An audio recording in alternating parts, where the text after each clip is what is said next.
আজকে অনেকে বলে হুজুর এখন পাকিস্তান এবং ইন্ডিয়ার মধ্যে যুদ্ধ লাগতেছে, আপনি কোন দেশের মধ্যে আছেন? তো অনেকে বলবো আমরা পাকিস্তানে আছি। না, আমি যখন ইন্ডিয়ার মধ্যে গিয়েছি আলোচনা করার জন্য প্রায় 5 বছর পর্যন্ত ইন্ডিয়া যাচ্ছি, আমি দেখেছি ইন্ডিয়ার মধ্যে বাংলাদেশের চাইতে মুসলমান বেশি, প্রায় 35 কোটি মুসলমান ইন্ডিয়ার মধ্যে।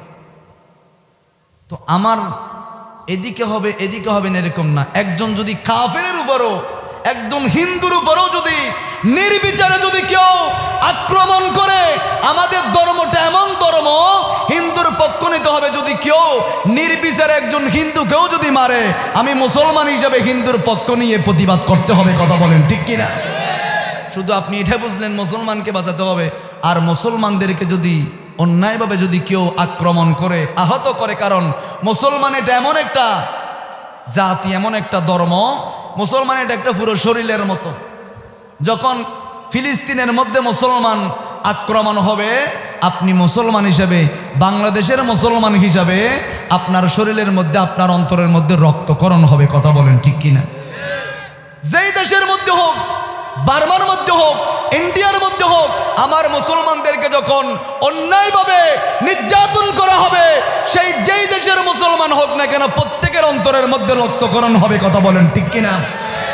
আজকে আপনারা দেখতে পেরেছেন আমেরিকার মধ্যে ইহুদির বাচ্চাগুলা আমার ফিলিস্তিনি সেই শিশুদেরকে, ছোট ছোট বাচ্চাদেরকে নির্বিচারে হাজারে হাজারে, প্রতিদিন এমন কোনো দিন নাই, শত শত ফিলিস্তিনি মুসলমানদেরকে নির্বিচারে শহীদ করতেছে। কথা বলেন ঠিক কিনা? এই মাহফিল থেকে বলে দিতে চাই, পৃথিবীর মধ্যে যেই সমস্ত মানবতা সংগঠন বলে বলে পাবলিসিটি করে, জাতীয় সংঘ বলে বলে পাবলিসিটি করে, এগুলো মুসলমানের সংগঠন নয়, মুসলমানদের জন্য জাতীয় সংগঠন নয়, এগুলো সবগুলা ইহুদি নাসারার দালাল। কথা বলেন ঠিক কিনা? জাতীয় সংঘ এগুলা মুসলমানের বন্ধু নয়, এগুলো আমাদের থেকে টাকা নিয়ে, আমাদের সমর্থন নিয়ে এগুলো ইহুদিদেরকে শেল্টার দিচ্ছেন, ইহুদিদের নিরাপত্তা দিচ্ছেন।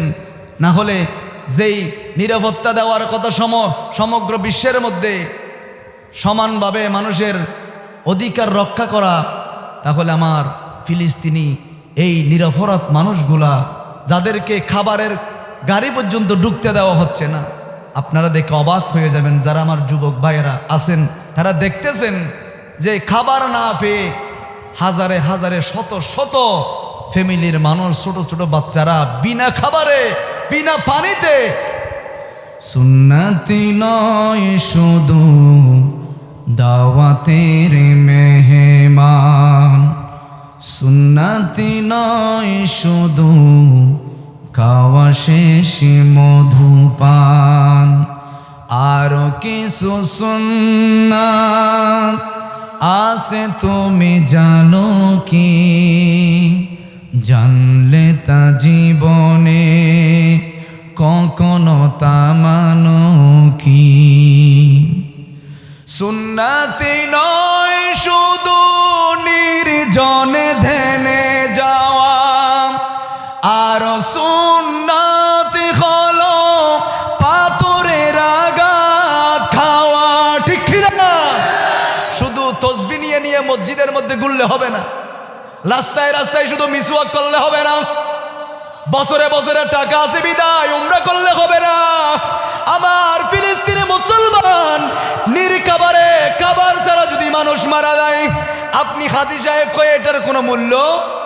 আরো জোরে বলেন না, মূল্য নাই। আপনি হাজী সাহেব টাকা আছে বিদায় বারংবার বছরে বছরে হজে চলে যাচ্ছেন, উমরা করতে চলে যাচ্ছেন, কিন্তু আমার ফিলিস্তিনি মুসলমানরা, নির্যাতিত মুসলমানরা বিনা খাবারে মারা যাচ্ছে। আপনি বলতেছেন এটা তো অনেক দূরে, আমার কোনো কিছু করার নাই। তোমার মতো হাজী সাহেবের দাম আল্লাহর কাছে 2 পয়সাও নাই। ঠিক কিনা বলেন? আল্লাহর কাছে ওই মানুষটার দাম বেশি। রব্বুল আলামিন, ফিলিস্তিন অনেক দূরে, ইসরায়েল অনেক দূরে, আমরা যেতে পারতেছি না। যদি যাওয়ার মতো সৌভাগ্য, যাওয়ার মতো সুযোগ থাকতো, প্রত্যেককে জিহাদের ময়দানে যাওয়া এটাকে ফরজ করে দিয়েছেন কি? তো সুযোগ তো নাই। আমরা যখন ফিলিস্তিনের পক্ষ নিয়ে স্লোগান দেব, ফিলিস্তিনের পক্ষ নিয়ে রাস্তার মধ্যে বের হয়ে যাব, ফিলিস্তিনি পণ্যগুলো যখন আমরা বয়কট করব, না খাবো, 7 আপ না খাইলে কি হয়েছে? কোকা কোলা না খাইলে গিয়েছে আমাদের মুরব্বীরা যে সময় 7 আপ ছিল না, কোকা কোলা ছিল না, ওই সময় তারা চলে নাই? বলেন না চলে নাই? আপনারা তো জানেন না, আমরা রিসার্চ করতেছি এখন, পেপার পত্রিকা মিডিয়ার মধ্যে আসতেছে যে এই কোকা কোলা খাচ্ছেন ইহুদিরা, এরা তো মুসলমানের বন্ধু নয়। কোরআন হাদিস তো পড়েন নাই, আলেম সমাজ বুঝবে ইহুদিরা মুসলমানের কখনো বন্ধু হতে, আরো জোরে বলেন, বন্ধু হতে পারে না। আপনি চলাফেরা করবেন, তাদের সাথে চলবেন, সব কিছু বজায় রাখবেন, অনুষ্ঠানেও যাবেন, সমস্যা নাই, এটা সামাজিকতা বজায় রাখার জন্য। কিন্তু অন্তরে স্থান দিতে হবে আমার আল্লাহকে, আমার নবীকে। কথা বলেন ঠিক কিনা?